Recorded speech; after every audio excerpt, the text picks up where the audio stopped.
Hari ini memang hari yang kedua dengan agenda acara pagi dialog kebangsaan dengan tema kontribusi kami mengatasi polarisasi bangsa dengan narasumber Profesor Dr. R.Siti Zulkoh, MA. Kemudian dipandu moderator Kanda Joko Purnomo. Alhamdulillah pada hari ini juga sudah siap semua. Hadirin semua juga sudah siap. Mungkin untuk tidak memperpanjang waktu, langsung MC menyerahkan jalannya diskusi kepada moderator. Monggo Kanda. Terima kasih. Assalamualaikum warahmatullahi wabarakatuh. Waalaikumsalam warahmatullahi wabarakatuh. Alhamdulillah, alhamdulillah. Sehat selalu, Prof. Insya Allah. Lama tidak ketemu. Serajamu. Baik, teman-teman sekalian, peserta musyawarah wilayah kami kelima MB kami Jawa Tengah yang saya hormati, pagi ini kita kurang lebih nanti 1 jam ke depan akan mendengarkan dan diskusi dengan Profesor Dr. R.Siti Zulkoh, MA, peneliti utama Pusat Riset Politik BIN. Kebetulan beliau juga Majelis Nasional kami. Nanti kita akan disampaikan materi oleh Prof. Siti terkait dengan kontribusi kami dalam menghadapi polarisasi bangsa yang sampai hari ini bukan mereda tetapi semakin menjadi-jadi. Untuk memanfaatkan waktu sepenuhnya kami serahkan kepada Prof. Siti Zulkoh kurang lebih 20 menit. Nanti kalau kurang ya bisa ditambah, Prof.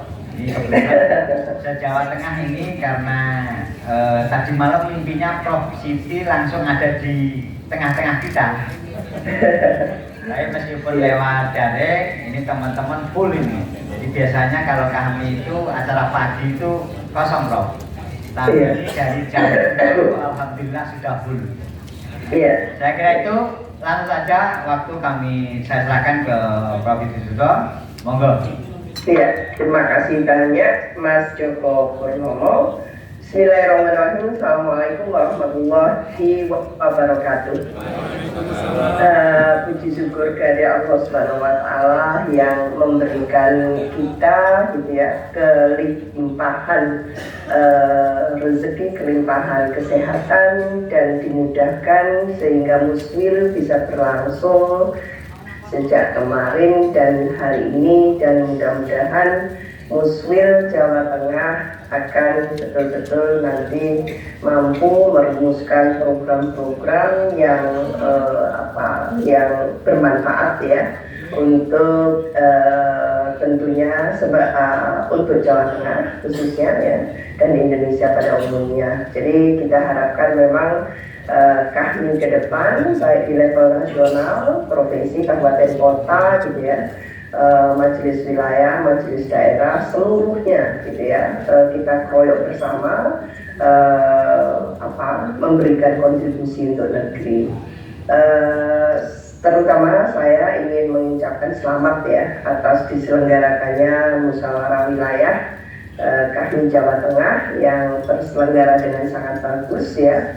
Mudah-mudahan memang kali ini digawangi oleh presidium-presidium yang terseleksi dengan bagus gitu ya, sehingga nanti bisa mengeksekusi program-program yang tentunya tidak ringan ya, semakin kesini ke depan gitu.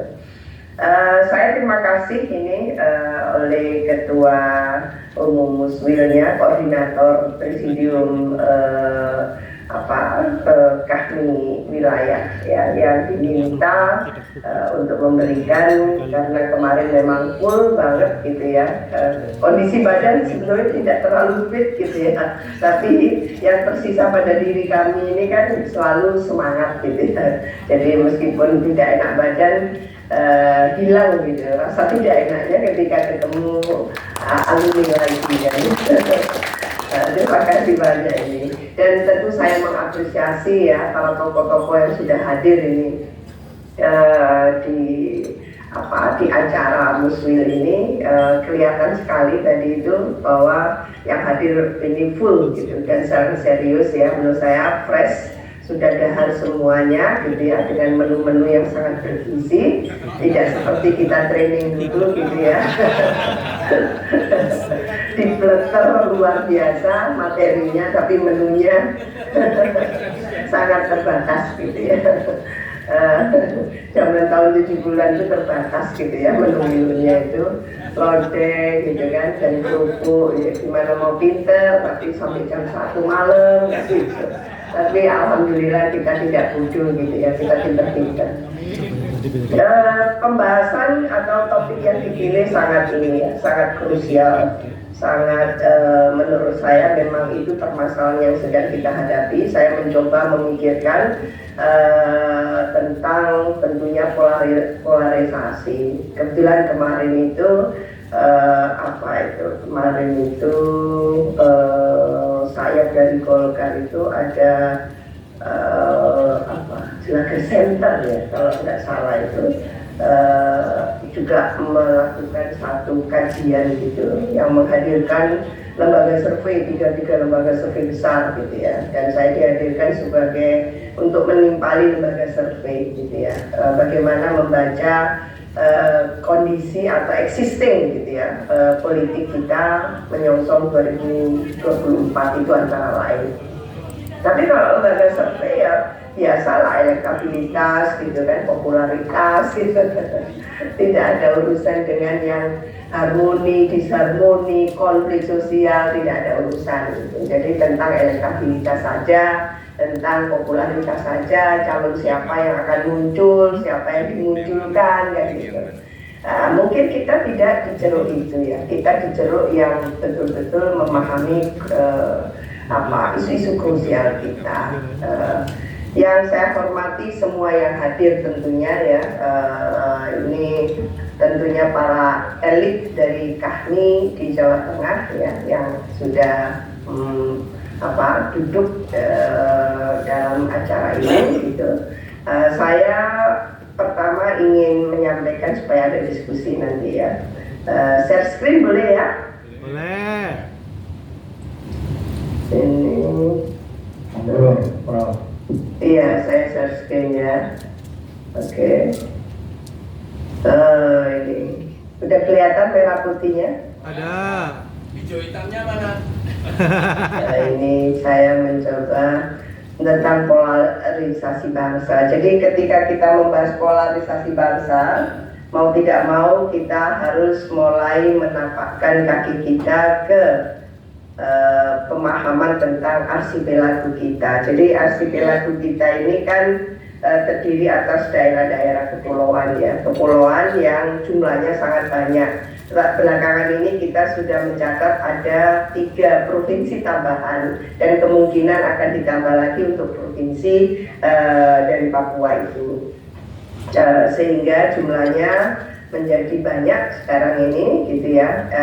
Kalau menurut saya, argumentasi saya adalah pembentukan provinsi masih dimungkinkan, tapi kalau kabupaten terlalu banyak gitu ya. Jadi bagaimana kita sebetulnya sebagai KAHMI ini memahami uniqueness ya, keunikan dari Indonesia yang arsipelago, negara arsipelago yang luar biasa seperti ini gitu ya, yang terdiri atas provinsi, kabupaten dan kota, dan bahkan desa, 74.000 desa gitu ya, dengan keragaman kekhasan karakteristik gitu ya, masing-masing potensi yang dimiliki gitu ya.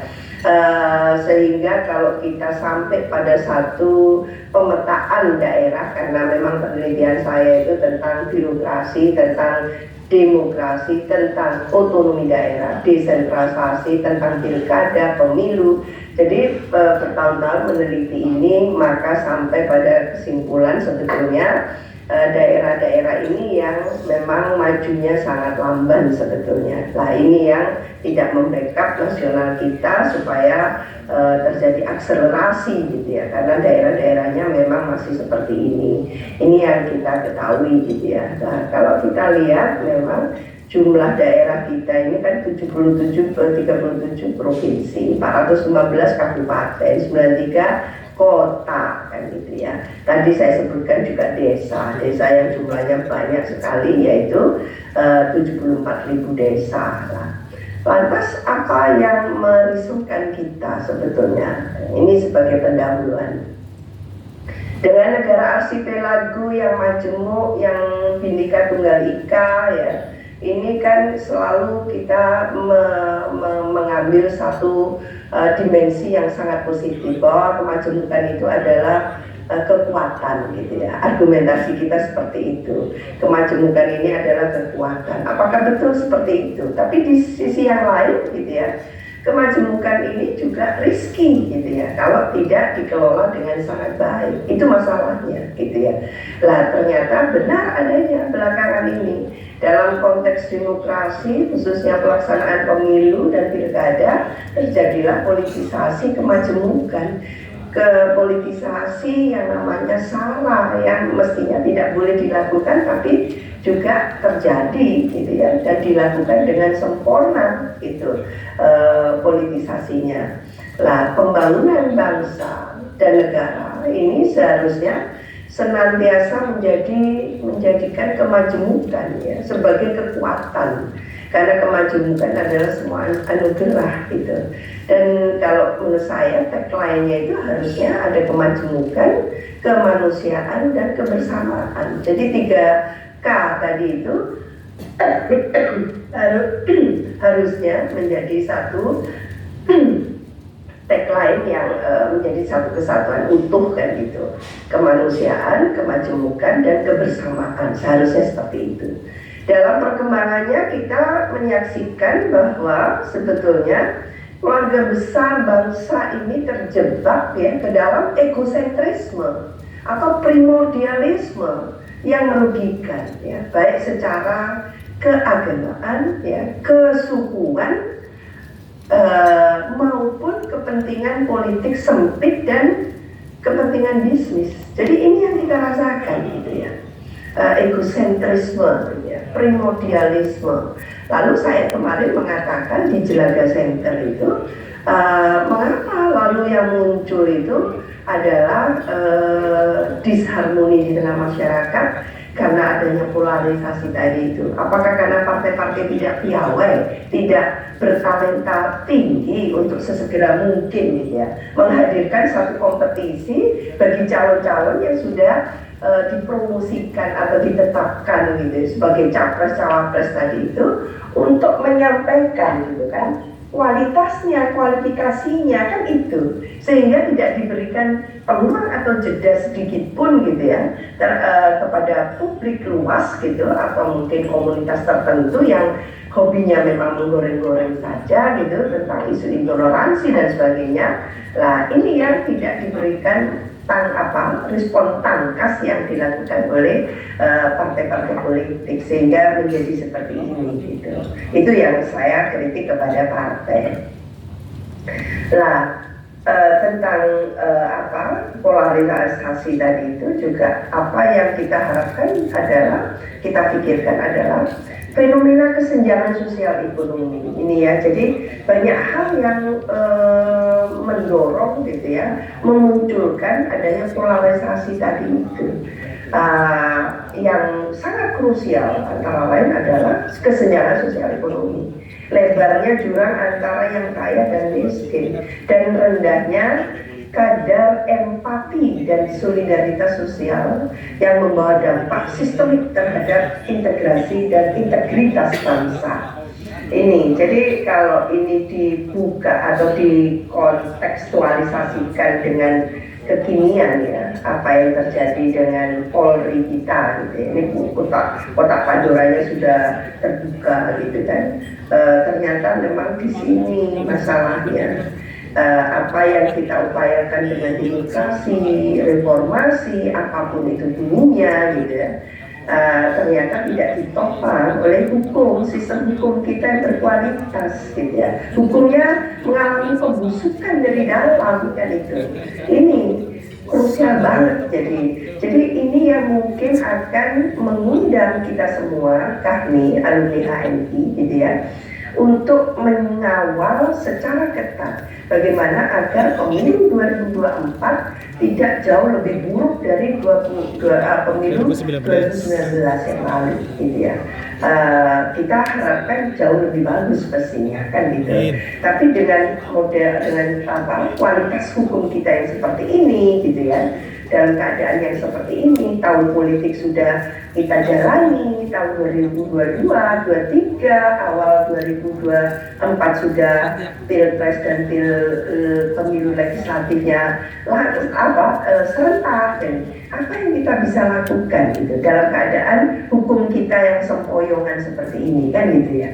Bagaimana melandasi kepastian hukum kita kalau kualitas hukum kita seperti ini? Itu yang menurut saya akan menjadi bom waktu untuk kita menyaksikan sama-sama nanti distorsi tadi itu, praktek-praktek yang distortif dalam semua tahapan pemilu kita. Ini mungkin yang patut ya cepat untuk diantisipasi oleh kita alumni HMI itu.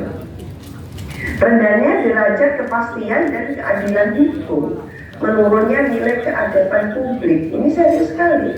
Kita mulai menjadi bangsa yang kurang beradab gitu ya, tidak saling menghormati gitu ya, hilangnya kejujuran dan menurunnya moralitas dan rendahnya daya saing bangsa membuat bangsa ini mundur menurut saya. Jadi demokrasi sudah mengalami kemunduran, otonomi daerah kalau kita kaji secara serius dengan adanya undang-undang Minerba, dengan adanya undang-undang Ciptaker, itu betul-betul dikembalikan kepada pemerintah pusat gitu.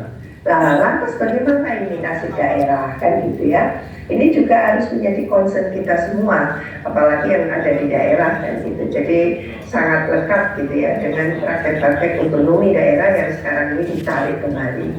Keadaan tersebut tentunya akhirnya membawa bangsa Indonesia yang dihadapkan pada keadaan retaknya kebangsaan gitu ya, Indonesia ini. Jadi kita itu kan tidak bisa hanya taken for granted. Pak Prabowo dan Pak Jokowi sudah menyatu padu gitu ya, ada di istana, ada di kementerian, membantu presiden Pak Prabowo itu. Tapi apakah di grassroots itu mindsetnya sama? Kok tidak kelihatannya kan gitu. Nah ini yang juga harus diantisipasi untuk terjadinya kompetisi pemilu 2024 yang mungkin sangat kompleks ya, dengan hadirnya tentunya gitu ya dampak-dampak COVID yang luar biasa selama 2 tahun lebih ini kan gitu.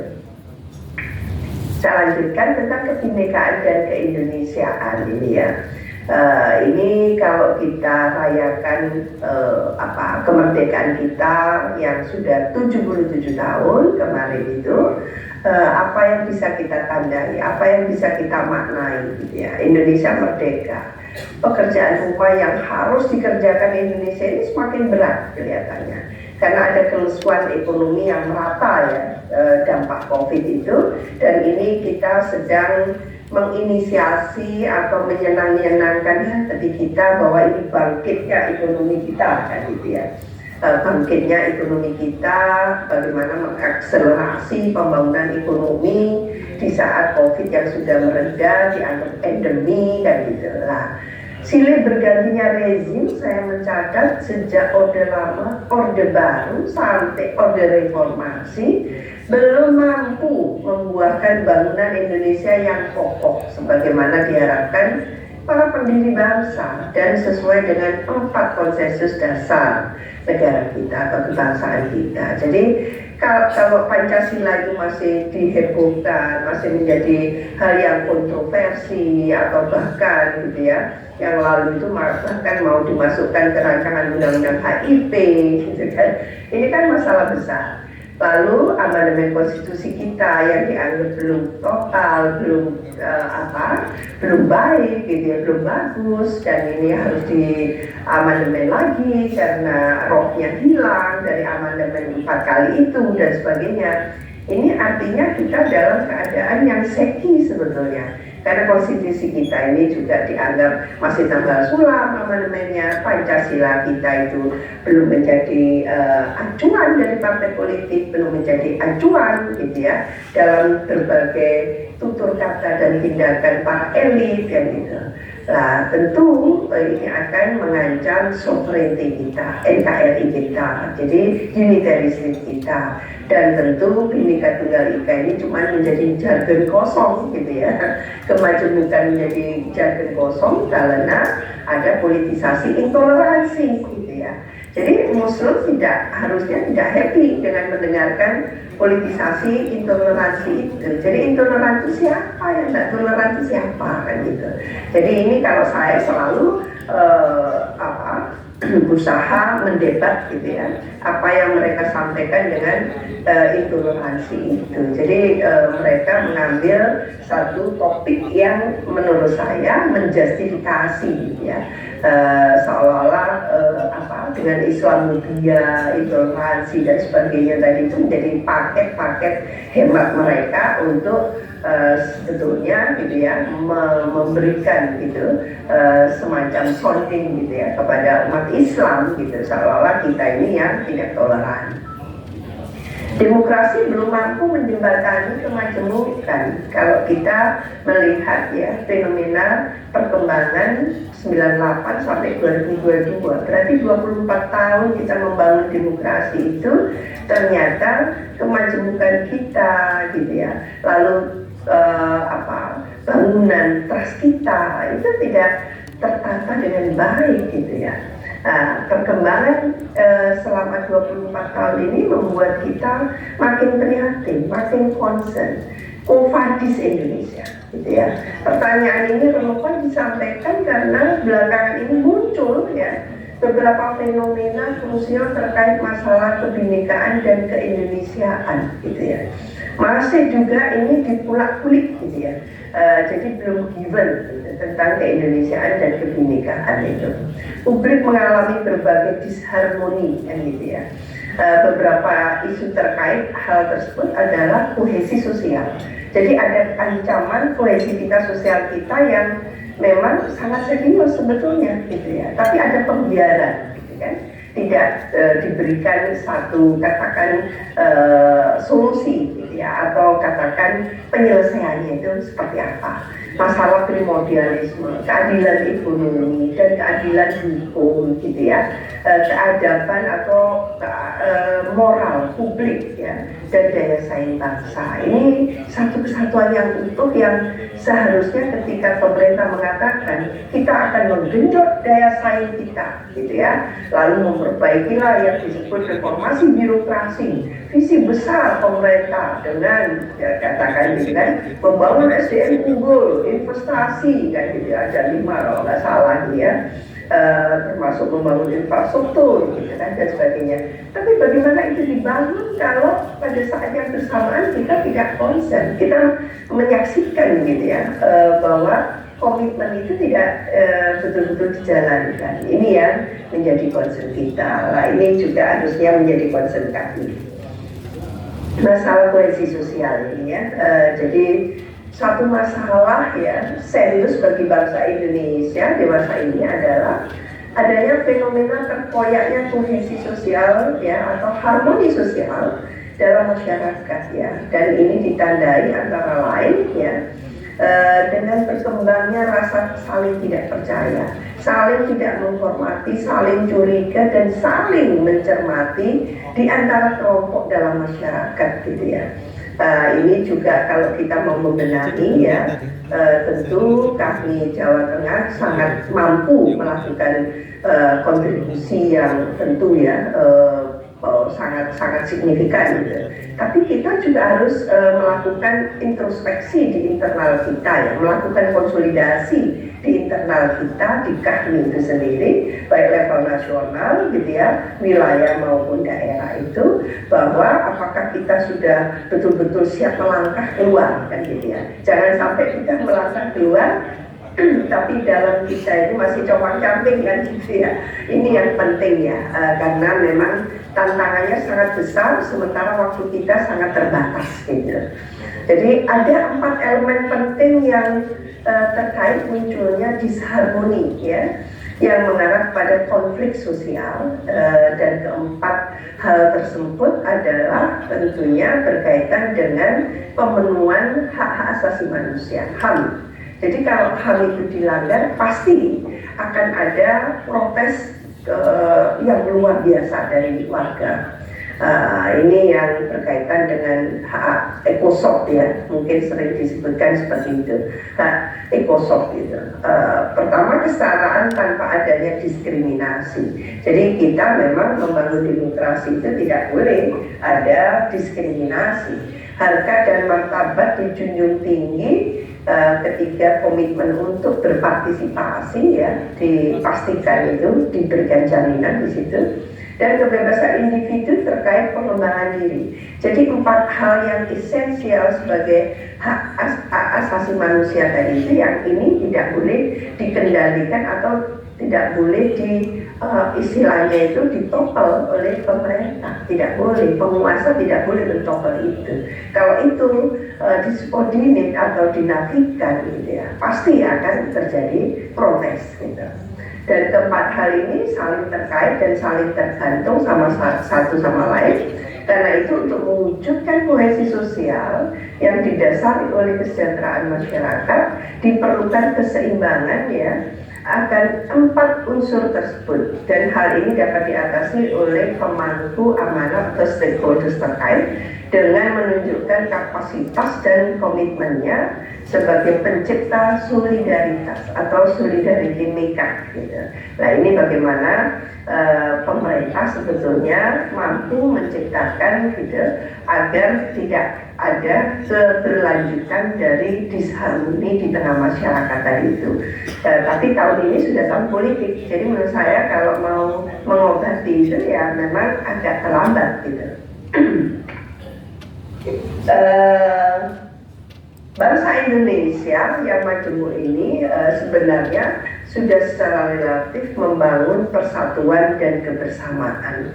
Jadi sebetulnya kita tidak boleh menafikan adanya ikhtiar bahwa kita ini sebenarnya paham gitu ya, bahwa sejak lahir kita dimintakan, disyaratkan untuk mau hidup berdampingan secara damai dengan suku lain, dengan agama lain, dengan etnisitas lain, dengan kepentingan setelah demokrasi tahun 98 itu tentu gitu ya, bagaimana kepentingan-kepentingan politik, kekuatan-kekuatan politik yang terfragmentasi yang luar biasa di tengah masyarakat, dan masyarakatnya pun ikut terfragmentasi. Jadi masalahnya adalah ketika fragmentasi menggelayuti partai-partai politik ya, berarti fragmentasi kekuatan politik terjadi, fragmentasi masyarakat terjadi. Kalau ini tidak dikelola dengan baik, ini akan menjadi bom waktu untuk Indonesia. Khususnya ketika masyarakat dilanda oleh katakan gitu ya ancaman semacam apa itu social unrest ya yang dilakukan secara kolektif. Jadi keresahan gitu ya, keresahan sosial yang kolektif besar gitu ya, karena pemilunya akan pemilu borongan tahun 2024 itu, maka jangan sampai meleset ke konflik borongan kan gitu. Terjadinya konflik massal dan sebagainya karena ketidakpuasan luar biasa, mungkin yang kasusnya meninggal seperti yang lalu ratusan orang meninggal dunia KPPS itu, bagaimana kalau sampai terjadi lagi dan sebagainya. Nah ini yang patut diantisipasi kalau menurut saya. Secara sekat kultural ya antar umat beragama, masyarakat ya berbagai suku sudah dapat diatasi dan rasa kebangsaan yang sudah dapat juga dibangun. Politik aliran yang sejak awal kemerdekaan menjadi warna perbedaan politik ya sudah relatif mencair ya, mencair dari waktu ke waktu ya, dari orde lama ke orde baru. Meskipun di orde baru sudah ada asas tunggal ya yang ikut mencairkan, membuat politik aliran lebih fluid, lebih cair gitu ya di antara berbagai macam partai politik. Jadi apalagi dengan era reformasi yang sistem multipartai banyak gitu ya. Namun terakhir ini kita merasakan bahwa ekosentrisme, primordialisme, keagamaan, kesukuan tadi itu mulai mengedepan kembali gitu ya. Jadi ketika elit-elit menjual gitu ya isu-isu primordialisme ini dalam pilkada maupun pemilu nasional. Nah ini lalu yang terjadi adalah politisasi SARA yang diikuti, yang kita sangat seru itu adalah di pilkada DKI tahun 2017 ketika tidak hanya pilkada DKI yang terlibat, tapi lalu daerah-daerah di luar DKI ikut merespon gitu ya dampak-dampak dari politisasi SARA tadi itu. Ya karena memang waktu itu soal Al-Maidah ya, Al-Maidah itu surat Al-Maidah panjang sekali dan melibatkan banyak tentu tokoh agama dan sebagainya, dan bahkan melibatkan umat Islam seluruh Indonesia. Dan itu ternyata saya kaget juga dari masyarakat NTT kemarin itu mengatakan itu menimbulkan trauma dan semacam mungkin quote unquote gitu ya kebencian gitu ya, kebencian gitu ya. Hanya karena memunculkan agama tadi itu muncullah kebencian oleh mereka yang merasa minoritas secara agama gitu. Mereka tidak tahu bahwa Muslim sendiri betapa sakitnya diperlakukan yang seperti itu kan gitu. Nah itu yang saya mendengar sendiri, ada tokoh dari NTT yang mengatakan itu menimbulkan kebencian dan trauma tersendiri gitu ya, pilkada DKI itu. Hal tersebut sebenarnya dipicu oleh kesenjangan sosial ekonomi. Jadi kalau menurut saya kuncinya adalah di kesenjangan sosial ekonomi itu yang menganga yang seperti itu, lalu calon-calon yang tidak memiliki satu katakan visi misi yang oke untuk diargumentasikan, selain cuma masalah agama akhirnya kan gitu. Jadi kompetisi dihadiri dengan kontestasi yang cara-caranya itu sangat tidak sehat gitu. Nah ini yang apa yang bisa kita lakukan. Maka yang bisa kita lakukan adalah ke depan itu kita memintakan untuk tidak lagi melakukan hal yang sama seperti itu, dan terus menerus kita berargumentasi untuk mencegah ya kemungkinan dihalalkannya tadi itu menggunakan cara-cara yang potong kompas gitu ya, dengan cara yang seperti itu. Ini masalah keadilan ekonomi ya. Indonesia tidak boleh lagi hanya dikuasai segelintir pemodal besar yang jumlahnya kurang dari 3%, tapi menguasai akses permodalan hingga 70%. Ini semalam saya sampaikan ini, Bapak Ibu sekalian, saya sampaikan kebetulan sebelah kiri saya Mas Bahlil duduk gitu ya sebagai Menteri Investasi, lalu Pak Menko Polhukam juga hadir semalam karena saya diminta untuk memberikan semacam pernyataan gitu ya. Itu ada pernyataan saya seperti ini. Jadi karena menyongsong kebangkitan ekonomi gitu, lalu mewujudkan demokrasi. Lalu saya kupas sedikit tentang bagaimana Indonesia ini yang realitasnya masih dikuasai oleh segelintir gitu ya pemodal besar yang jumlahnya kecil tapi dia menguasai aset yang 70%. Jadi bangsa ini dalam keadaan terjajah secara ekonomi sebetulnya. Nah, ketimpangan terjadi ketika 1% orang terkaya menguasai 46% total kekayaan penduduk. Ini kan zolim, sudah tidak wajar lagi. Dan 10% orang terkaya menguasai 75% kekayaan seluruh rakyat. Jadi penyakit ketidakadilan yang memicu berbagai abnormalitas ya sosial ekonomi agar demokrasi ekonomi dan demokrasi politik bisa berjalan. Jadi bagaimana kita mengobati penyakit ketidakadilan yang memicu tadi itu konflik-konflik ekonomi ya, yang luar biasa tadi itu, dan kita mendorong at the same time gitu ya agar demokrasi ekonomi dan demokrasi politik itu bisa seirama, simultan jalannya gitu. Tidak demokrasi politik saja, tidak ada artinya. Maka kesejahteraan masyarakat akan terhambat kalau cuma politik saja gitu. Wujudkan demokrasi secara kontinen utuh gitu ya, yang meliputi ekonomi dan politik sehingga kesejahteraan rakyat itu dapat diwujudkan dengan memadai. Jadi kita berpikirnya tidak boleh parsial, sepenggal-sepenggal, tapi bagaimana kita menghadirkan itu, mendorong paling kurang kapasitas kita itu mendorong saja. Bagaimana put pressure gitu ya, kita sebagai kelompok pressure group, kita sebagai interest group, kelompok kepentingan gitu ya, mempressure agar baik Pemda maupun pemerintah nasional itu melakukan yang terbaik untuk negara bangsa, kan gitu. Ketika DPR atau DPRD-nya kurang melakukan fungsi gitu ya, representasi, mengakomodasi kehendak atau aspirasi rakyat, maka gitu ya, kami dalam semua lini tingkatan itu bisa bergerak gitu ya, memerankan dirinya untuk leading gitu ya, menyuarakan ini. Masalah daya saing bangsa ya, masalah daya saing bangsa ini menurut saya kita harus memahami betul bahwa ternyata laporan BPS itu menunjukkan tingkat pendidikan rentang waktu pendidikan orang Indonesia itu masih 8 atau 8,5 tahun ya, pendidikannya itu. Jadi masyarakat Indonesia ini 60% diantaranya adalah berpendidikan rendah, 25% berpendidikan menengah, 15% berpendidikan tinggi.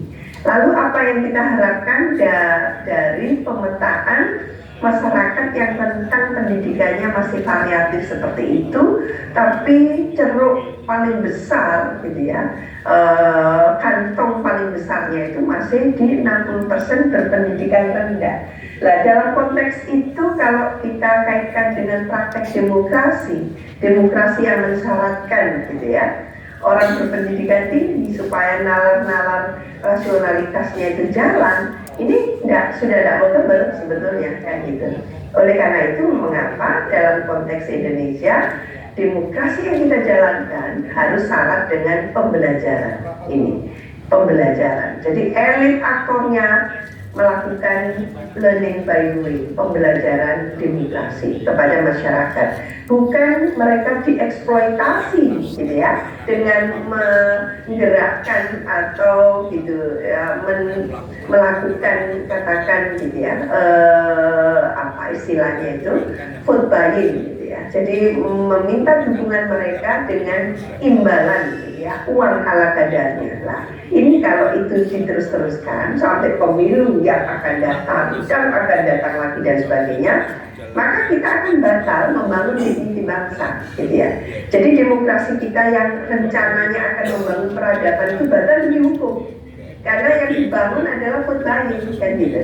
Jadi masyarakat yang tidak perlu ada dignity di situ, dan ini akan menyulitkan Indonesia gitu ya, ketika masyarakatnya lalu gitu ya sangat tidak hanya pragmatis, oportunistis kan gitu, dan berorientasi pokoknya dapat uang saweran dari para kandidat. Nah, ini yang juga menjadi pekerjaan rumah kita bersama-sama untuk bagaimana menghadirkan atau meminimalisasi ya, kemungkinan vote buying tadi itu. Rendahnya tingkat pendidikan masyarakat Indonesia akan mempengaruhi daya saing bangsa. Ini pasti gitu ya. Karena bagaimanapun juga jualan dari daya saing bangsa itu tidak hanya kepastian hukum ya, kualitas hukum, tapi SDM kita ini yang sudah diprioritaskan dalam visi besar di periode kedua Jokowi Ma'ruf ini ternyata juga tertatih-tatih menurut saya gitu ya. Karena memang apa konkretnya membangun SDM unggul kita belum melihat gitu. Apakah melalui Dikbud saja gitu kan, atau melalui apa lagi kan gitu. Bagaimana dengan kinerja Pemda? Apakah juga inline gitu ya untuk SDM unggul ini? Jadi masalah penegakan hukum, komitmen menaikkan kepastian hukum gitu ya, penting menurut saya, karena daya saing tidak mungkin ya tanpa diberikan investor itu kepastian hukum tadi. Siapa yang mau menginvestasikan dana-dana besarnya? Siapa yang mau nabung di Indonesia? Mending ke Singapura saja kan. Jadi Singapura menjadi pilihan karena dianggap negara meskipun kecil tapi punya kepastian hukum yang luar biasa. Dan poin terakhir yaitu minimnya koordinasi ya antar instansi terkait, antar kementerian, lembaga ya. Kebetulan saya ini diberikan SK oleh Kemenpan ya untuk tim quality assurance gitu, RBN atau reformasi birokrasi nasional. Jadi mengetahui bagaimana sinergi antar KL lalu ditambah lagi dengan Pemda itu riwahnya setengah mati. Sinergi pusat daerah untuk menggenjot daya saing gitu ya, karena daerah ini kan kepala-kepala daerahnya dipilih langsung, sementara DPRD-nya juga dipilih langsung, presiden dipilih langsung. Jadi pastinya mereka bisa menyampaikan gitu ya bahwa saya dipilih langsung, saya bukan ditunjuk presiden gitu kan, saya tidak dipilih oleh DPRD gitu. Jadi mengelola daerah saat ini atau mengelola kekuasaan yang dimiliki oleh pemerintah pusat terhadap daerah seperti ini butuh talenta tersendiri, kepiawaian tersendiri gitu, sehingga bagaimana sinergi kebersamaan melangkah bersama gitu ya, bekerja yang sama seperti ini bisa dilakukan dengan efektif. Itu yang mungkin rumusnya belum terlalu firm saya melihatnya belakangan ini. Dan ini terakhir, jadi selama 2019, 2022 ya kita melihat penegakan hukum ya untuk kepastian dan keadilan hukum masih merupakan masalah serius yang sering disebut dalam ungkapan tajam ke bawah, tumpul ke atas ya. Dan ini ditandai antara lain oleh kasus-kasus hukum yang berskala besar dan melibatkan elit politik nyaris tak tersentuh dengan memadai dan bahkan dilupakan gitu ya. Mungkin lepasnya Pinangki satu contoh kan gitu ya, itu juga dipertanyakan luas gitu, kok bisa gitu ya, bisa lolos begitu saja gitu, diberikan semacam apa itu ya, pengurangan gitu, hukuman dan sebagainya. Penegakan hukum dalam pemberantasan korupsi ya sering bersifat tebang pilih, banyak kasus besar yang nyaris lenyap ya, dan kasus-kasus dugaan korupsi kecil menjadi incaran, dan juga pembentukan hukum banyak yang menyimpang dari konstitusi karena dipengaruhi oleh kekuatan politik, modal, dan premanisme. Jadi kalau belakang ini kami catat ya ada sekitar 444 kemarin, jadi 444 tambah satu lagi 445 itu OTT kepala daerah gitu ya. Jadi mau dikemanakan gitu ya daerah dengan banyaknya kasus OTT itu yang sedang sial gitu. Bagaimana kalau ini dibuka gitu ya, itu kan akan menjadi kotak Pandora juga gitu.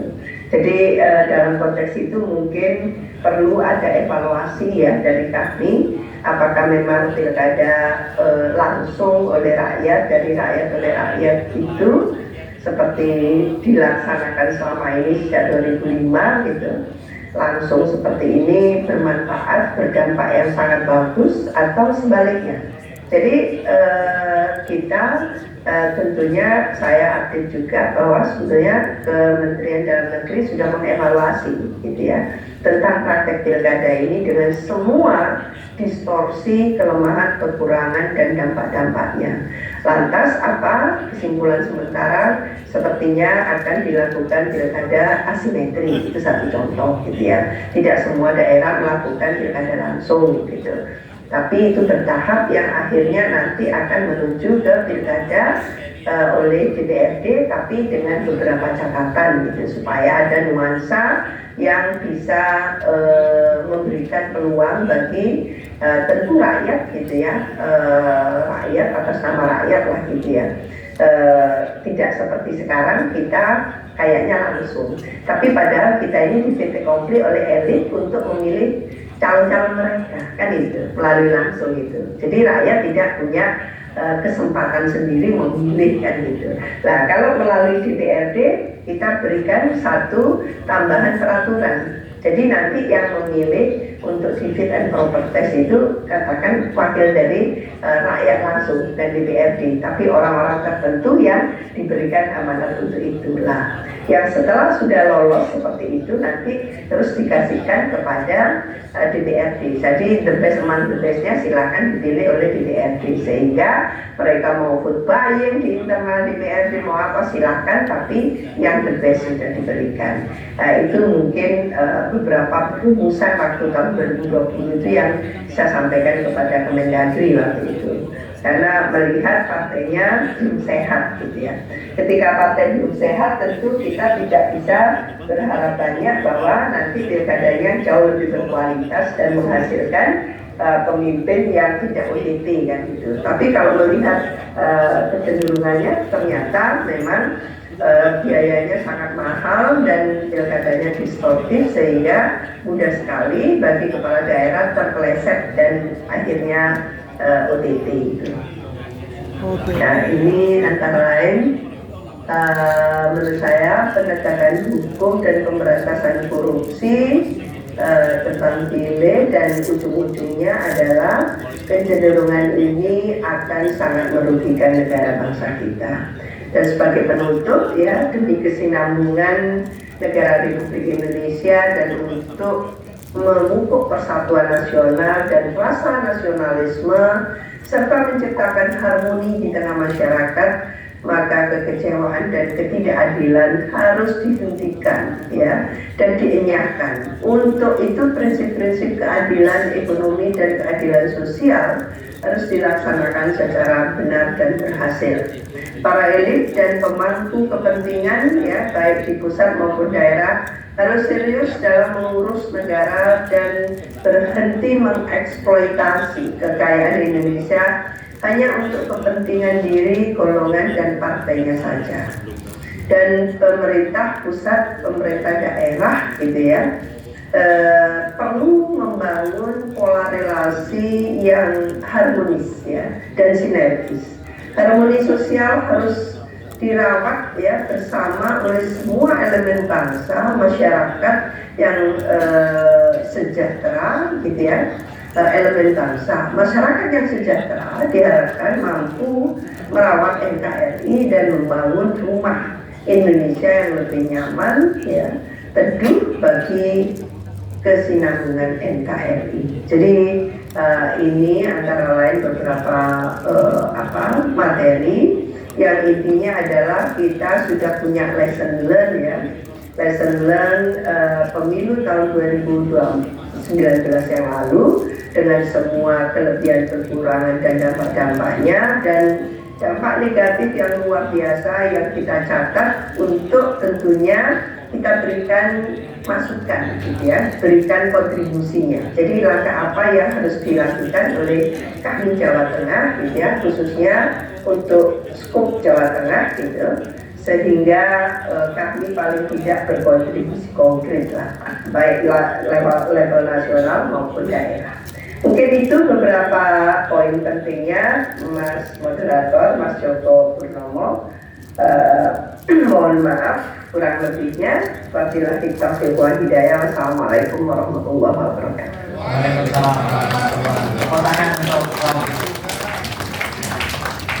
Terima kasih Prof. Jadi ada beberapa catatan berangkat dari masakan namanya polarisasi, ternyata memang di Indonesia ada juru masaknya. Ya, jadi ada juru masaknya yang dimasak polarisasi, kemudian mempromosikan dengan promosi intoleransi. Sudah gitu. Poin pertama, jadi memang banyak kopi-kopi baru dengan alat promosi intoleransi, nama masakannya namanya polarisasi. Poin pertama itu merusak poin yang kedua, yakni keindonesiaan dan kebinekaan, sehingga tatanan sosial kita, infrastruktur sosial kita, begitu, atau tadi dengan istilah produktif harmonisasi sosial kita itu terkoyak-koyak.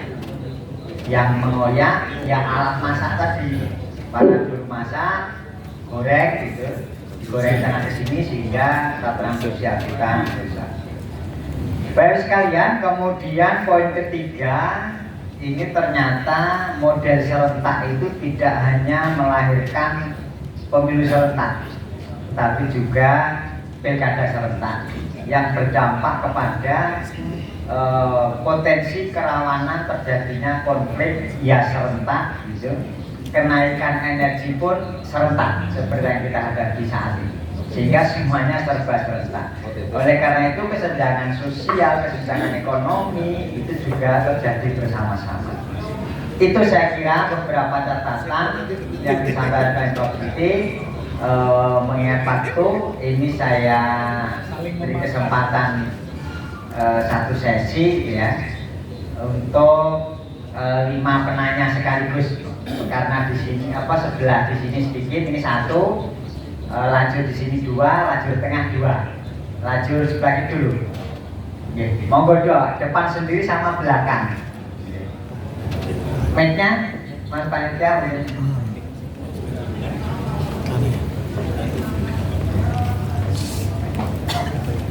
Monggo Mas, sing dangu nggih. Monggo silakan singkat, padat Dan serentak.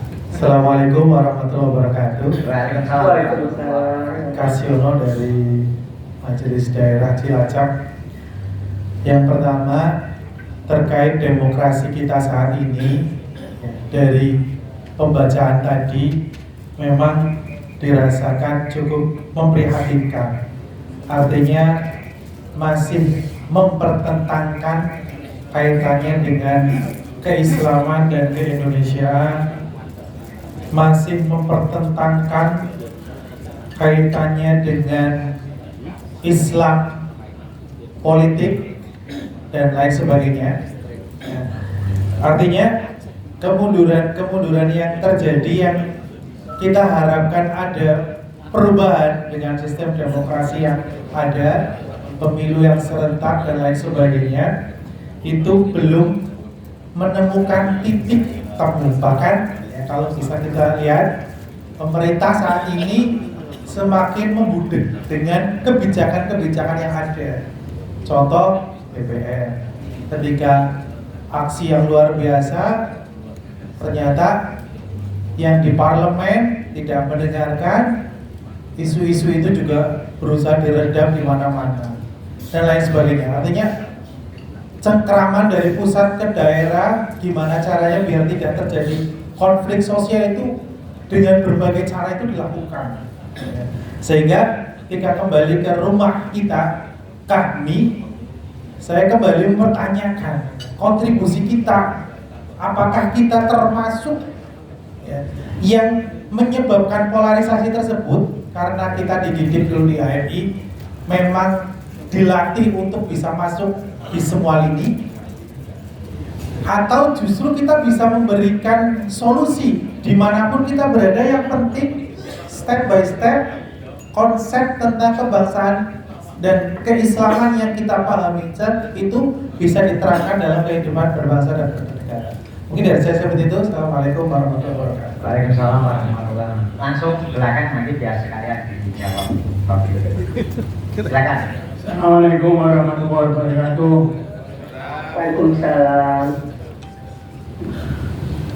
Saya hanya ingin menyampaikan bahwa peran pemimpin sangat besar ya. Selama ini kita melihat bahwa pemimpin itu omong doang ya. Jadi bicara tentang persatuan ternyata yang dilakukan adalah perpecahan.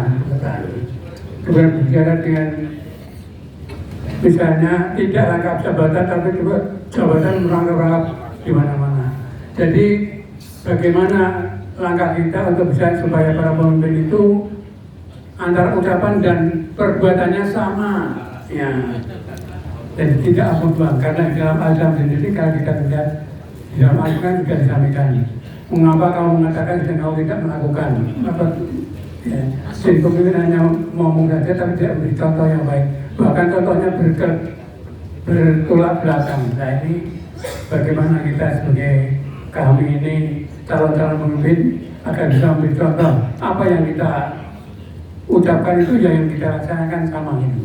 Ya ini saya kira satu hal yang saya ingin tanyakan, bagaimana kita melakukan upaya agar para pemimpin itu antara yang diucapkan dan dilaksanakan itu sama, ya, sehingga bisa terwujud apa yang kita cita-citakan. Terima kasih. Assalamualaikum warahmatullahi wabarakatuh. Ya udah tambah satu, nanti baru Pak Sartono dan Pak Tantowi. Sikat Mas ya. Assalamualaikum warahmatullahi wabarakatuh. Waalaikumsalam. Saya Muhammad Nasi dari MD Kahmi Grobogan. Di antara materi yang Prof sampaikan itu yang meneliti saya itu tentang keadilan ekonomi. Hanya segelintir orang ini sudah sering kita dengar. Nah ini karena yang menyaksikan Mbak Zuro, tolong kalau misalnya bisa disampaikan segelintir orang itu siapa sih? Kalau perusahaan itu siapa? Dan apakah itu melanggar undang-undang gitu loh? Kalau melanggar undang-undang, mumpung ini mobil dan saya masih komisi C, bagian rekomendasi, kita rekomendasikan nanti kita gugat bersama kalau melanggar undang-undang, biar kami ini punya peran begitu. Menguasai hanya 3%, itu kayaknya menguasai kekayaan Indonesia. Kemudian yang berapa persen, 1% kayak yang Mbak Zuro tadi sampaikan. Jadi tolong biar clear gitu, biar tidak jadi kita tidak berusaha kemana-mana. Ini siapa sih yang 3%? Dan apakah melanggar undang-undang atau hukum? Kalau melanggar, langkah apa yang akan kita lakukan sebagai kami? Demikian. Assalamualaikum warahmatullahi wabarakatuh. Langsung Pak Sartono, waktunya Pak Sartono. Yang sini nanti lewat ya. Nanti kalau masih ada waktu Pak Sartono dulu. Oke, depan sudah ada Pak Sartono. Nanti kita tambahkan nanti kalau ada waktunya. Pak Sartono dulu, nanti waktunya. Karena waktunya yang ada nanti kalau memungkinkan nanti saya tambah terakhir. Pimpinan sidang berkuasa. Oke, udah banyak tambah. Polarisasi. Assalamualaikum warahmatullahi wabarakatuh. Waalaikumsalam warahmatullahi Saya wabarakatuh. simpel saja untuk kritik mungkin ya kepada kita intern kami dan HMI. Tadi yang disampaikan oleh Mbak Zuro tadi sangat amat jelas permasalahan kita. Tetapi tadi saya juga nyampaikan, kami itu sekarang ada di mana-mana. Bukankah itu malah ini? Ketika solusinya bagaimana yang ini? Sehingga apa? Jangan-jangan kita juga ikut terlibat dalam membuat masalah polarisasi itu. Jadi sebaiknya bagaimana menurut Mbak Zuro bahwa kita mau berperan untuk solusi. Kalau kita mau, insya Allah bisa. Terima kasih Mbak. Assalamualaikum warahmatullahi wabarakatuh. Lanjut sih Mbak. Iya, assalamualaikum. Pak Tantowi, monggo Pak Tantowi. Assalamualaikum warahmatullahi wabarakatuh. Waalaikumsalam. Nama Tantowi Jawari dari MD Boyolali. Pertama, kalau boleh saya simpulkan bahwa polarisasi itu adalah by design. By design yang berawal dengan pilkada di DKI, Anies versus Ahok. Dan hal itu mengakibatkan adanya kapitalisasi isu, di mana awal dari polarisasi itu adalah pengedepanan politik identitas. Saya pindah bahasa mereka, gitu ya. Termasuk Pak Presiden Jokowi kan baru saja juga mengangkat isu terkait dengan politik identitas. Dan Jokowi sendiri pelaku politik identitas. Dan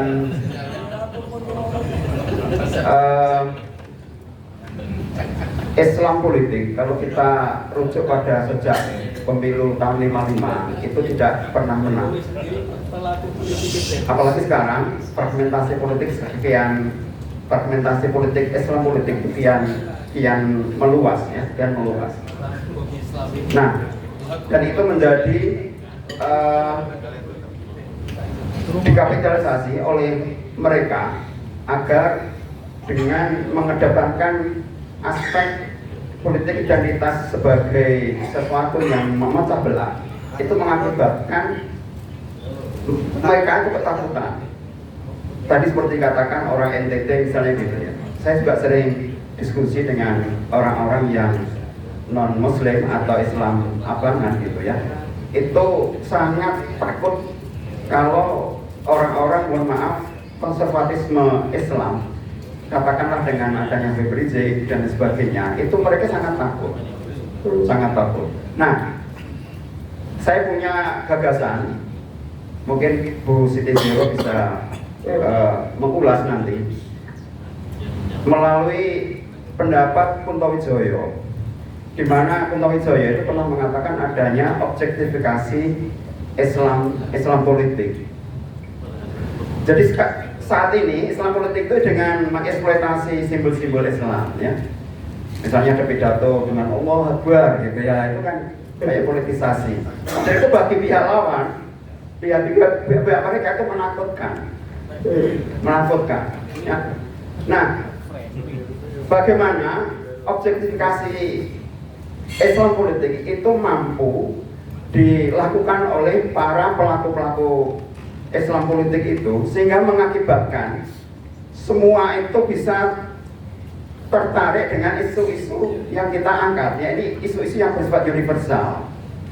Kalau saya boleh menyampaikan pendapat bahwa ketika Rasulullah itu di Madinah, Rasulullah itu posisi Islam itu kan hanya sekitar 15%. Akan tetapi mengapa Rasulullah itu bisa diterima berbagai kelompok yang ada di sana, termasuk Yahudi, meskipun pada akhirnya konflik karena adanya pelanggaran terhadap perjanjian Madinah. Nah, bisakah kita tuh ebak Rasul di dalam politik? Bagi akhlak kita, isu-isu yang kita angkat itu menarik seluruh kelompok, tidak hanya bagi orang Islam, namun juga bagi non-Muslim, bagi yang anti Islam politik itu juga bisa tertarik pada isu-isu itu. Nah, barangkali itu yang bisa kami sampaikan. Terima kasih. Assalamualaikum warahmatullahi wabarakatuh. Waalaikumsalam warahmatullahi wabarakatuh. Terakhir kelompok kanan, kalau tidak ada. Ada sini Pak. Singkat ya, singkat. Waktunya ada guys. Singkat saja. Nanti terakhir kanan satu lagi. Mohon izin tambah 2 Prof. Ini karena rencana mau berhadapan langsung dengan Prof. Jadi nggak bisa hari ini. Oke, langsung. Ya, terima kasih Kanda Yunda yang kami hormati, kami dari MD kami Sragen Bang. Jadi untuk saya kira untuk polarisasi ini sangat sulit kalau kita untuk meniadakan, itu satu ini saya kira harus dibutuhkan komitmen contoh yang bagus dari elit, termasuk untuk komitmen tidak memelihara buzzer, karena ini di media sosial yang sekarang itu sangat luar biasa. Nah, untuk buzzer aja kalau para pemimpin kita dipelihara, nah itu bikin salah satu yang sangat luar biasa. Maka dari itu saya mungkin usul konkret pada Yunda Prof. Juro, mungkin usulan saya ekstrim. Saya kira pengalaman yang kemarin dari Prabowo koalisi dengan Jokowi juga tidak membuat polarisasi di bawah juga redam. Saya kira mungkin persepsi saya ini yang membuat gaduh ini sebenarnya relawan Kanda Yunda. Relawan yang di bawah itu luar biasa. Ya, maka dari itu apakah mungkin untuk efisiensi anggaran juga terkait pemilu dan untuk mencegah pemecahan di bawah yang luar biasa, untuk relawan ini mungkinkah ini kalau memang mungkin, apakah untuk relawan ini diperlukan untuk mencegah polarisasi yang di bawah sangat luar biasa? Apakah ketika presiden yang akan pilih hanya untuk menyampaikan visi misi di hadapan media nasional tidak ada relawan, apakah itu mungkin untuk mencegah suatu polarisasi itu dan untuk efisiensi anggaran? Mungkin itu yang saya pertanyakan. Terima kasih. Terima kasih. Monggo ini terakhir pakai sekali. Singkat. Ya, akhirnya. Terima kasih. Sebelumnya perkenalkan saya Sair dari Magelang, ya. Tidak hanya Kasus Sambo yang dari Magelang. Ini saya akan menyampaikan ini dari Magelang. Sebelumnya terima kasih Yunda Prof. Siti Yuro, penyampaiannya sangat kompleks sekali dan mungkin juga bisa disampaikan di beberapa daerah, mungkin tingkat nasional agar terutama kader-kader kami akan lebih tahu tentang kondisi real yang telah ada. Ini saya akan menyampaikan tidak hanya keretakan ya masalah kebangsaan, tapi lebih jelas lagi memang kebobrokan ya, kebobrokan masalah baik kebudayaan ataupun tadi yang disampaikan ada aset ya, itu kan sudah bobrok. Terus di Jawa Tengah sendiri ya, kalau dari Prof. Siti Yuro sudah menjelaskan langkah apakah yang bisa disumbangkan ke negara yang real aja, baik terutama di Jawa Tengah, yang bisa duduk di baik di komisioner seperti di KPU, Bawaslu, ataupun di KPK, Ombudsman. Kita sebagai kami yang real saja, contoh kasus tidak bisa dipungkiri, money politik ya, itu pasti ada dan tidak bisa dihilangkan. Saya salut pada abang kita yang di wilayah Bang Mokhtar ya, Pak Rama Mokhtar, itu pernah mengungkap caleg yang dikasuskan karena money politik. Itu saya salut banget dengan beliau. Nah, mungkin itu bisa dijadikan contoh ataupun lanjutan bagi kita sebagai kami agar bisa real dengan kenyataan-kenyataan yang ada gitu ya. Terima kasih. Wassalamualaikum warahmatullahi wabarakatuh. Waalaikumsalam warahmatullahi wabarakatuh. Monggo Prof, ini burungan. Iya. Burungan Ya. silakan. Iya. Oke, terima kasih Mas Joko. Ya, dari Cilacap tadi ya, dari Cilacap itu tentang apa tadi, demokrasi yang disampaikan sebagai memprihatinkan ya, demokrasinya memprihatinkan karena sebetulnya apa ini ya, kita menyaksikan sekarang ini kalau di nasional itu kita akan menjalankan sistem presidensial. Sistem presidensial ini perlu mengedepankan penguatan mekanisme check and balances antara DPR dan eksekutif ya. Tapi tidak terjadi. Karena apa? Eksekutif heavy sekarang, gitu ya.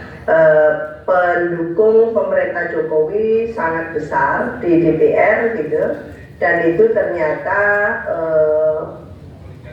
sebentar.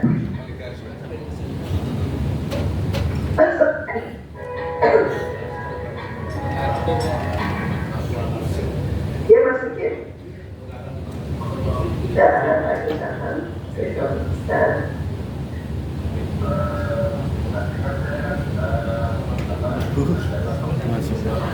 Mobil belum masuk. Iya.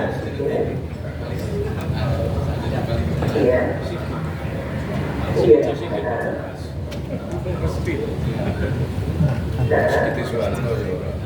Oke, sama aja kan tadi artinya.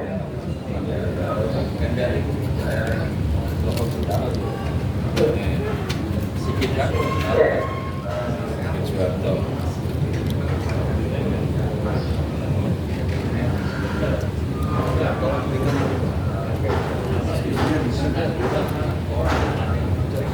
Monggo pun Sandi. Mas aku ada 9. Iya. Kalau menurut saya itu kan tetap mau dialihkan. Selama ini kan apa yang dilakukan oleh Indonesia tidak diawasi.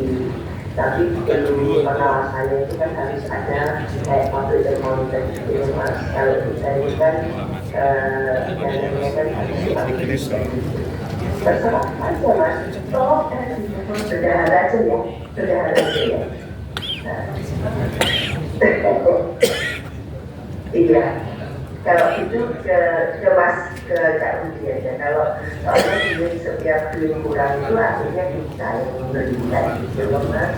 Jadi ke Kak Rudi aja.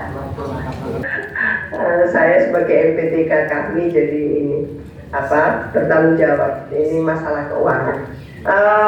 Jadi tadi itu ya, jadi bagaimana check and balances antara DPR dan eksekutif ini bisa dilakukan secara ini ya, bagus. Tapi inilah di Indonesia, kita tidak melihat check and balances itu. Pasif DPR tidak melakukan fungsi representasi itu, termasuk jebolnya segala undang-undang gitu kan. Undang-undang Minerba, undang-undang Ciptaker, undang-undang IKN gitu ya.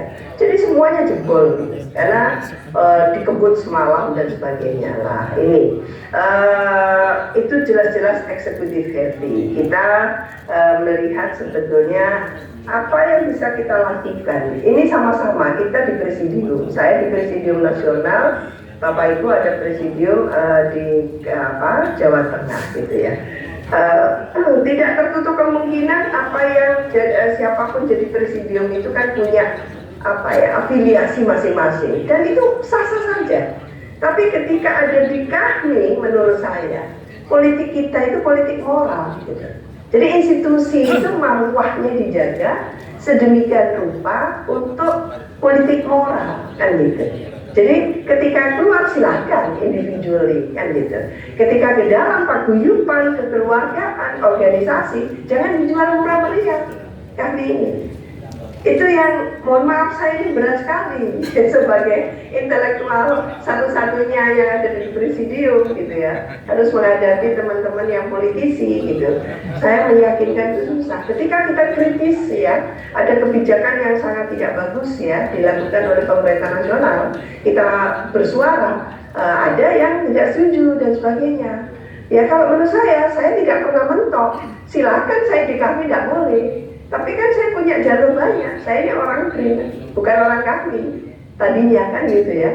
Dalam arti saya bekerja kan voluntarily di kami, tapi saya pegawai negeri, saya intelektual murni gitu. Tanggung jawab moral saya itu terganggu kalau melihat kebijakan yang merugikan rakyat luas itu saya diamkan gitu. Maka dari berbagai peran saya lakukan. Saya di masyarakat ini pemerintahan Indonesia, saya sebagai waketum. Ketuanya Pak Dirjen Dagri, saya nggak peduli. Pak Dirjen saya begini, monggo gitu dia. Kritis saya kan gitu. Jadi dimanapun sebagai dosen, sebagai ini saya lakukan semua fungsi saya. Jadi kalau kami tidak laku saya di kami nasional karena tidak boleh saya ngomong kalau nggak ada masalah. Saya tidak pernah mentok. Silakan saja saya tidak ngomong dimanapun kan gitu. Jadi ini cara kita sebagai insan kita ya. Kalau menurut saya selemah-lemah iman itu diam. Tapi kita tidak boleh selemah-lemah iman. Untuk apa? Gitu ya. Kalau nama ininya kita adalah memang insan akademis pencipta pengabdi yang bernafaskan Islam. Gitu ya. Islam kita kebenaran itu harus menjadi bagian tak terpisahkan dari kita sebagai kader kami, kader HMI menurut saya. Gitu. Nah itu saya menghayati itu. Maka saya tidak apa-apa. Saat ini kalau ada yang membenci saya, kelompok kecil tertentu gitu, tidak suka karena saya kritis, saya dianggap susah berkompromi, hal-hal yang asik gitu. Tidak apa-apa, this is my life, this is my way gitu. Untuk kebenaran gitu. Jadi ini kalau saya melakukan tugas-tugas seperti itu. Dan tadi peran pemimpin lah. Kita secara tidak langsung menjadi presidium itu adalah menjadi elit sebetulnya, elit dan aktor yang memberikan teladan gitu. Mau tidak mau, suka tidak suka gitu ya. Semua presidium yang ada di Jawa Tengah ini, wilayah ini, itu menjadi role model. Jangan dikira tidak menjadi role model. Kita itu dilihat apa ini kita, tutur kata kita, apa tindakan kita. Ketemu nggak antara tutur kata dan tindakan kita? Kalau nggak ketemu ya kita nggak enak kan gitu. Jadi menurut saya ini kecil-kecilan kita memberikan contoh itu. Dan tentu gitu ya dalam perkembangannya mau tidak mau kita harus terlibat gitu ya. Tidak boleh hanya karena ada di Jawa Tengah seolah-olah tidak bisa akses apapun. Ini era digital. Jadi kami digital untuk di Jawa Tengah dihidupkan saja semaksimal mungkin melalui website-websitenya hadir di situ gitu kan, kegiatan-kegiatan dari kami, dan itu yang akan terasakan. Jadi kita mengeksekusi saja apa yang bisa kita lakukan, kecil-kecilan seperti itu gitu. Pak Bang Nasib, Mas Nasib tadi ya tentang keadilan ekonomi. Saya kemarin semalam itu karena duduknya dekat dengan Pak Meninvest, dan dia setuju ketika saya mengatakan 1%, berapa persen menguasai ini. Saya bilang, kan kita nggak bisa melihat cuma Luhut gitu ya.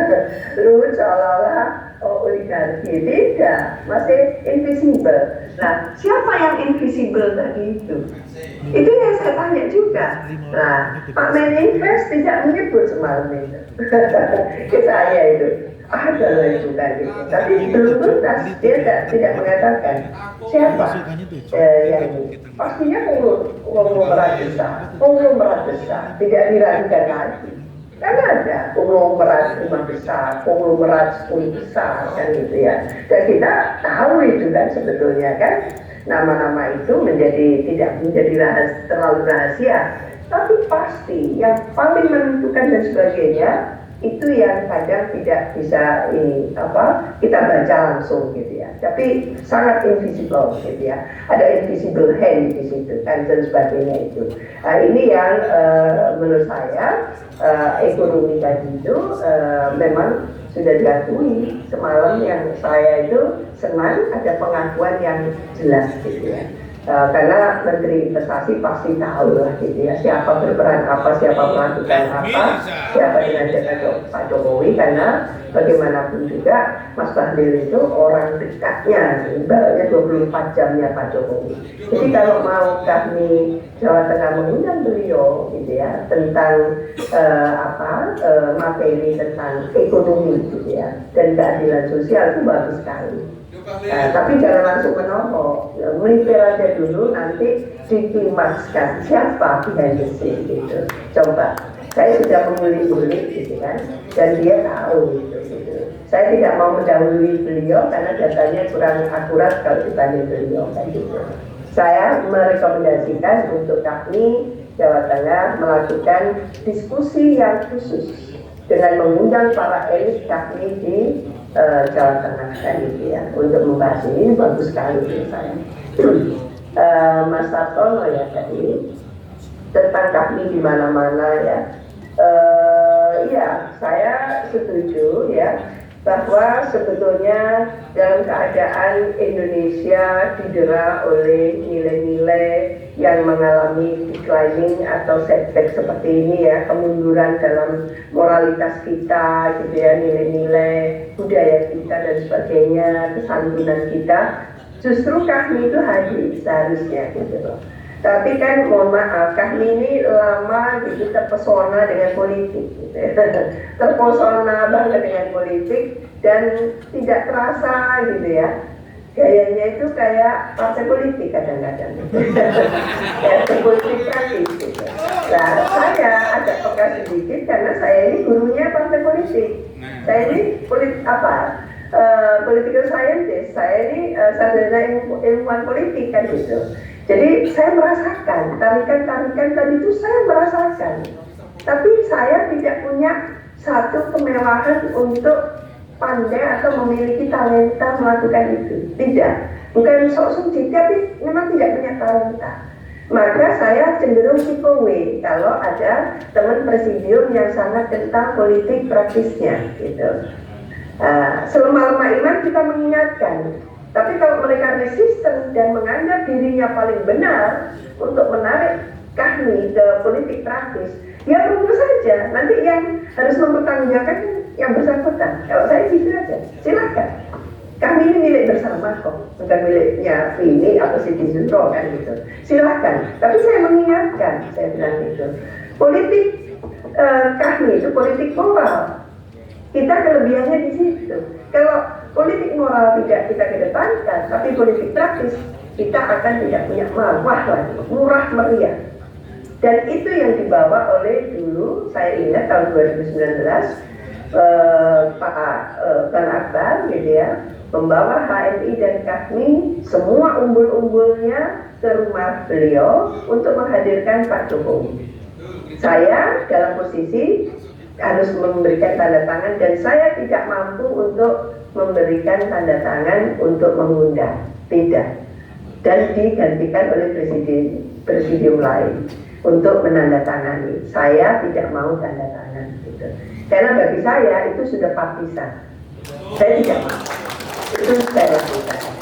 Nah, ketika Bang Akbar mengatakan eksponen bukan eksponen, ini adalah oknum, saya bilang gitu. Jadi saya dalam posisi yang tidak dukung-mendukung gitu ya. Karena ketika KAHMI atau HMI diajak seperti itu murah banget, terlalu murah. Apa yang terjadi? Toh Bang Akbar tidak mendapatkan reward apapun. Bahkan untuk di Watimper saja tidak, kan itu. Jadi menurut saya nggak usah terobsesi dengan itu gitu. Ya kalau membawa organisasi itu kan risikonya itu risiko organisasi, tidak boleh harus menjadi pemilikan individual. Saya dalam posisi yang oposisi waktu itu. Saya berani melawan Bang Akbar sebetulnya. Saya ulangi lagi waktu itu di Palembang, gitu ya. Saya dalam posisi tidak mendukung Pak Jokowi, saya bilang gitu. Dan kami tidak boleh seperti itu, saya bilang gitu. Ada beliau senyum aja beliau. Dan kita harus seperti itu. Pemilu 2024 juga harus seperti itu. Seandainya pun Anies mencalonkan, kita harus gentle betul melakukan fungsi kita. Jadi tidak boleh membawa kaki dalam tarikan-tarikan politik praktis yang pendek seperti itu. Nah ini cara kita untuk membawa merawat ya dignity dari HMI dan juga sebagai alumni. Mas Tantowi jauh hari ya tadi itu. Iya, memang by design. Jadi by design itu menjadi benar argumentasinya ketika dari waktu ke waktu itu terus yang muncul. Kalau kadang-kala gitu ya ada kesalahan gitu wajar gitu, bukan by design. Tapi kalau permanen by design. Jadi kita memang ada kesengajaan dari elit kita yang ditopang oleh juru masak katanya Mas Joko Pramono tadi itu ada juru masaknya yang selalu menggoreng kalau perlu sampai hangus kan gitu ya. Semua topik-topik tema-tema yang dianggap seksi gitu ya dan menggoda gitu yang bisa memberikan efek gitu kan, bluffing yang luar biasa gitu, tapi ternyata tidak terperikan gitu ya sebetulnya pengaruhnya itu terhadap kesinambungan atau kerukunan bangsa Indonesia. Ini bahayanya di situ. Karena nuansanya politik. Politik itu kan kepentingan dan orientasi kekuasaan dan biasanya diikuti oleh massa besar, gitu kan? Nah, ketika diikuti oleh massa besar, ini resikonya itu akan berlipat ganda. Nah, orang Indonesia terbiasa tidak memikirkan dampak secara serius untuk jangka waktu lama. Kita itu berpikirnya cuman tiba pemilu tiba akal, tiba pilkada tiba akal. Apapun bisa direkayasa, bisa diotak-atik gatukkan gitu. Nah, kebiasaan-kebiasaan yang tidak memikirkan dampak-dampak itu, ini yang harus putus mata rantainya oleh KAHMI seharusnya. Kami dianggap intelektual gitu ya, yang punya argumentasi baik perspektif dari dimensi teori maupun empirik untuk memberikan pemahaman-pemahaman itu. Nah ini siarnya kami sebagai alumni Himpunan Mahasiswa Islam itu ada di situ sebetulnya, Mas Joko. Jadi ini siar kita itu. Jadi jangan dilanjutkan lagi. Kemarin saya kuat-kuatkan di depan para lembaga surveyor seperti Toto gitu ya, yang Chinese itu kan. Terus ada Hasbi, ada adik kita, Burhanuddin Muhtadi, saya bilang ini kalau survei saya katakan ngomongnya itu popularitas, elektabilitas. Emang pemilu kita ini 2022 belum pemilu, elektabilitas gimana? Kalau yang diukur itu hanya karena kita katakan bagaimana kalau ini, coba disebut yang lain, kan pasti ikut yang lain opini tadi. Saya bilang gitu. Jadi ini yang sesatnya kita itu. Saya bilang gitu. Dengan kata lain saya katakan survei ini menyesatkan kita kan gitu. Nah ini yang harusnya kita timpali, kita hadir untuk menimpali gitu ya, kedikdayaan lembaga survei, kedikdayaan buzzer rupiah, kedikdayaan para relawan yang tidak rela, yang tidak rela itu gitu ya, untuk kita sampaikan gitu. Kalau saya ngomong karena saya peneliti bukan pengamat gitu ya, saya kuat ada di data hasil penelitian kan gitu. Jadi saya katakan dulu kala ketika tahun 2017 Pak Jaya Suprana mengatakan bahwa kemenangan Ahok menurut para masyarakat internasional itu tak terbantahkan, tak tertahankan katanya. Kayak air bah, oh itu di CNN itu Mas Joko, dia mengatakan itu. Kayak air bah meluber langsung kapal gitu, membanjiri gitu. Saya bilang gampang sekali, Pak Jaya Suprana, jelaskan kepada saya bilang gitu. Saya tantang dia, bagaimana menang Mbak Airba di mana mass political base Pak Ahok, tunjukkan ke saya bilang gitu, tunjukkan ke saya. Hanya karena swing voters, itu maksud saya. Maksud Anda, saya bilang itu. Saya kejar terus. Apa dia bilang? Terakhir, Prof, saya ini Jaya Suprana, Prof, bukan profesor. Tadi itu argumen saya, argumen orang pinggiran, Prof, orang jalanan aja. Itu live itu, boleh dianukan, di apa istilahnya, sejak digitalnya di CNN itu. Tahun 2017. Saya kejar itu, jangan sembarangan berargumentasi. Saya tahu ini cara untuk menyampaikan kepada publik bahwa dia itu menang sudah. Itu yang sering adik kita Burhan itu waktu di pemilu 2014 itu, bahwa KPU kalau tidak hasilnya tidak sama dengan yang dia hasil surveinya Burhanuddin, itu KPU yang salah. Dia bilang pernah seperti itu di Metro. Saya sudah wanti-wanti ke dia, jangan diulangi lagi ya Dinda, saya bilang gitu. Yang begitu itu tidak bagus, saya bilang gitu. Itu terlalu dikdaya. Jadi karena saya peneliti tentu saya paham itu rekayasa mereka betul. Dan tentang opini Pak Kunto Wijoyo dan sebagainya ya. Ya kalau saya senang ya Pak Kunto Wijoyo itu pemikirannya sangat dalam gitu ya. Kelebihan kita di alumni ini memahami keislaman dan keindonesiaan dengan sangat utuh ya, seharusnya kontinem gitu. Sehingga memang tidak perlu dua hal ini dibenturkan gitu ya. Perkara Islam dan politik gitu ya, dan tidak pernah tuntas atau final, itu biarlah itu perkembangan yang harusnya mendewasakan gitu ya. Termasuk ancaman disharmoni gitu ya. Jadi kita sudah tahu akan ada ancaman disharmoni kalau ini dikapitalisasi, digunakan gitu ya sebagai komoditi politik, maka ini akan menghancurkan lah. Bagaimana kita menghadirkan untuk jangan sampai tentu tangan-tangan yang sebagai chef tadi itu merekayasa itu. Nah ini yang antara lain kita berkompetisi dengan mereka seperti itu. Komitmen elit ya saya sangat setuju ya. Tahun 2014 itu segera setelah pemilu usai, saya di press roomnya DPR RI itu mengatakan bahwa ini saatnya Pak Jokowi membubarkan para relawannya. Berkali-kali saya mengatakan. Tapi ternyata karena ada kepentingan untuk maju di periode kedua tidak dibubarkan. Nah setelah itu malah dihidupi buzzernya kan gitu ya, dengan uang negara gitu. Nah, ini apa maksudnya? Kan kita melihat lagi, oh belum selesai ternyata, meskipun tidak mencalonkan akan ada, gitu kan, orang yang dianggap didukung oleh Pak Jokowi, dan ini akan harus dipelihara lagi nih, buzzer-buzzer, relawan-relawan. Nah ini yang terjadi. Bagaimana kita ini?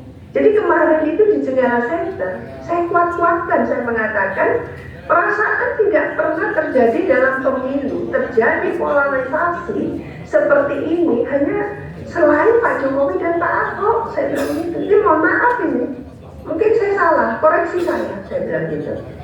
Baru Pak Jokowi dan Pak Ahok ini yang mampu gitu ya mencuatkan polarisasi yang luar biasa. Mengapa? Karena partai harusnya selesai dengan CV-nya atau life history dari calon. Jangan kalau masyarakat itu tanya siapa gerangan orang ini mencalonkan presiden dan wakil presiden lalu dipenjara, jangan gitu. Saya katakan itu. Jadi life history-nya itu harus betul-betul dijamin oleh partai politik yang mendaftarkan ke KPU itu, bukan KPU yang menjamin, partai kan gitu. Karena partai lah yang diberikan jaminan oleh konstitusi kita untuk mengusung capres-cawapres. Jadi logika kita harus ke sana.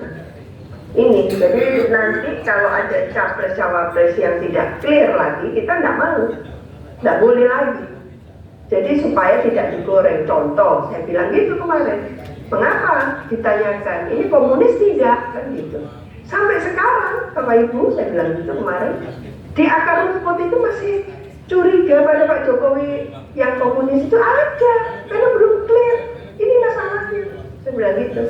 Ini antara lain. Jadi kita tidak pernah membuat itu clear gitu.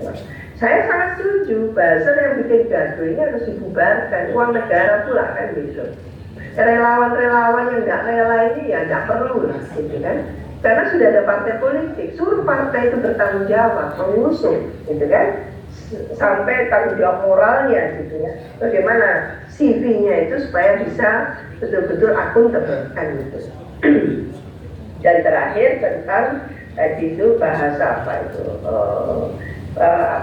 bukan hanya polarisasi tapi pembentukan bangsa gitu.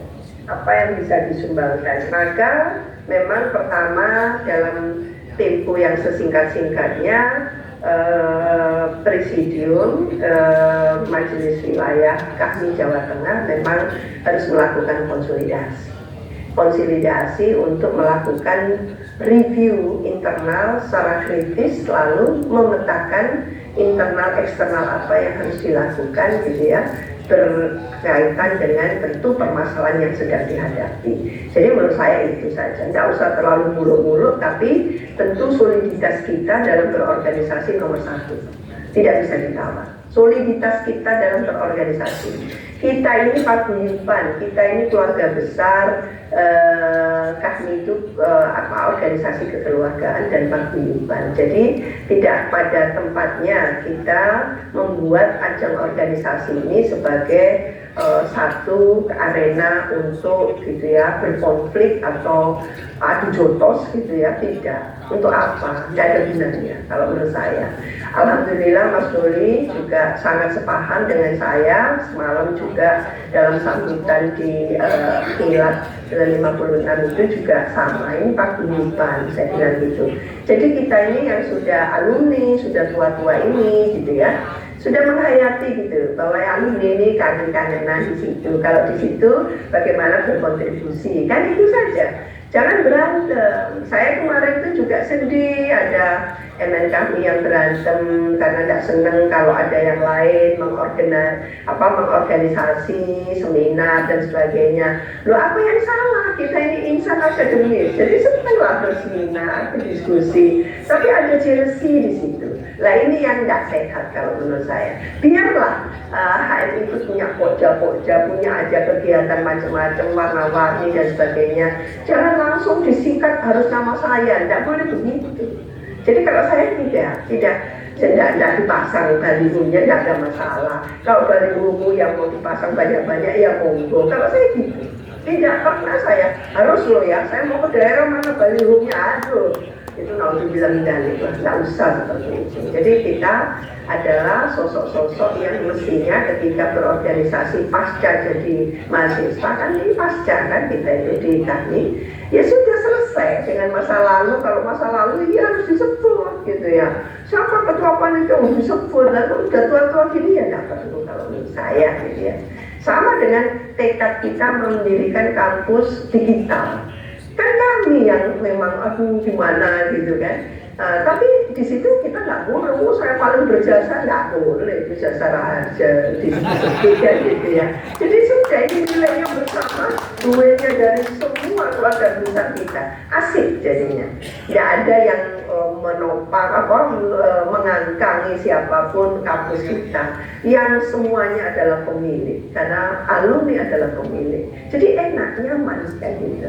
Nah kebersamaan itu mungkin Mas Joko yang perlu kita ciptakan, kebersamaan gitu ya, sama berkontribusi, ownership gitu ya, rasa memiliki yang sama dan sebagainya. Itu yang membuat kita sejuk, teduh gitu ya. Dan lalu banyak yang bisa kita lakukan bersama-sama ketimbang kita konflik gitu ya. Jadi ini bertolak dari tentu nasional ya, saya melihat nasional, lalu beberapa muncul di Bekasi, di Jawa Barat, di mana gitu, konflik-konflik itu yang saya melihat tidak ada masalah, tapi dibikin aja masalah itu kan. Mungkin itu Mas Joko. Terima kasih. Mohon maaf kalau ada yang salah kata. Wassalamualaikum warahmatullahi wabarakatuh. Waalaikumsalam. Tepuk tangan untuk Prof. Siti. Terima kasih Bob. Jadi nanti apa yang ditanyakan Mas Hartono terjawab. Tentang polarisasi di mana kita, ternyata memang kita di mana-mana. Jadi tadi sudah disampaikan di Prof. Siti, kami Jawa Tengah harus melakukan review, dan tadi Prof. Siti sudah mereview kami secara nasional. Jadi kita tinggal lanjutin. Terima kasih Prof. Ini kita agendanya kita lanjutkan. Sebenarnya kita masih ingin diskusi, tapi karena kita bahas sekali lagi terima kasih, tepuk tangan untuk Prof. Siti. Terima kasih. Selamat ini, saya pamit kalau gitu, sukses selalu Jawa Tengah. Amin, amin, amin. Assalamualaikum warahmatullahi wabarakatuh. Waalaikumsalam warahmatullahi wabarakatuh. Baik, saya kembalikan kepada panitia yang terkait dengan agenda lanjutan, kemudian karena jam 12 check out, teknisnya seperti apa, kita juga masih nanti ada makanya. Terima kasih, saya kembalikan kepada teman panitia. Assalamualaikum warahmatullahi wabarakatuh.